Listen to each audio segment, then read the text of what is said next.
Pak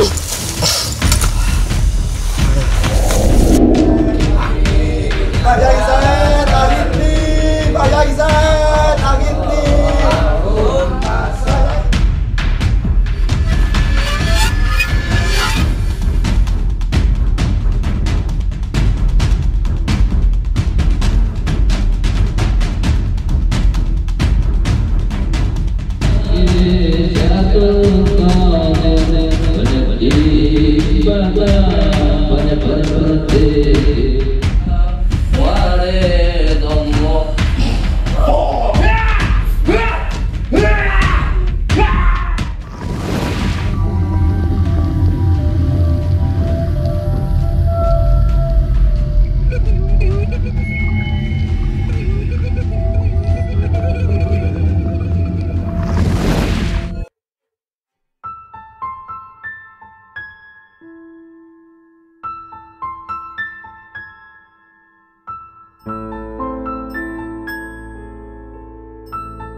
Oke. Jadi untuk saudara semuanya, ini kita pindah, baru nyampe saja turun mobil, langsung kita ngobrol dengan saudara, ngasih tahu sebuah alam yang di sekitar. Di situ ada pucuk gunung, sering terjadinya gamelan ya. Dan di sebelah kanan ini ada suatu musola yang kosong, sudah 20 tahun dikosongkan ya. Dan tadi udah pernah diceritakan oleh saudara-saudara masyarakat hingga ke masnya, Mas Ijal. Tadi ngomongnya sih diperkirakan 20 tahun. Ini musola udah dikosongkan, udah nggak dipakai. Dan yang terakhir yang paling ekstrim tuh. Itu kalau dilihat pohon besar ini kental sekali, seperti kalau saudara ngelihat rumah tawon, rumah lebah. Itu padat banget ini di pohon ini. Nanti kita sedikit melakukan interaksi, berkomunikasi dengan sosok jin di sini, karena mayoritas jinnya tinggi-tinggi semua di sini. Ada yang muslim, ada yang kafir. Wajar ada pembatas perbedaan antara yang baik dengan yang negatif. Ini kalau mungkin kita nggak jauh dari lokasi, kita manfaatkan, kita hidupkan di musola. Sangat mubadir lah kalau nggak dimanfaatkan, dihidupkan. Bismillahirrahmanirrahim. La halla wa la quwwata illa billahil alil adim. Allahumma sholli ala sayyidina Muhammad wa ala ali sayyidina Muhammad. Meditasi adalah suatu tingkatan di mana terjadi kedamaian dan ketenangan dalam pikiran kita. Mendel ataupun diam, namun sepenuhnya siaga. Kekuatan utama dari meditasi itu bahwasanya membawa kita secara nyata ke dalam tingkatan kesadaran yang lebih tinggi, yang akan membantu kita manusia untuk mendapatkan sebuah kebenaran dalam sebuah hal melalui meditasi. Tentunya yang rutin, yang istiqomah, karena ada suatu kemanfaatan, banyak manfaatnya, keuntungan yang akan kita peroleh. Yang pertama, meningkatkan kesehatan dan memperkuat sistem pertahanan tubuh kita. Yang kedua, menghilangkan stres, keterikatan dan sifat kemarahan. Yang ketiga, meningkatkan konsentrasi dalam sekolah maupun kerja. Yang keempat, melenyapkan segala hal negatif dan gaya hidup yang merugikan diri sendiri. Yang kelima, memperkuat rasa percaya diri dan keyakinan diri. Yang keenam, meningkatkan kemampuan berkomunikasi yang berguna dalam membangun hubungan dengan orang lain. Lalu ketujuh, kebangkitan dari satu kesadaran yang lebih tinggi menuju sebuah dimensi kesadaran kolektif. Di dalam tahap ini dapat merasakan secara nyata perasaan diri sendiri dan orang lain. Yang kedelapan, membuang segala perilaku yang tidak baik akan menyebabkan ketidakharmonisan hubungan antara individu, masyarakat, dan budaya.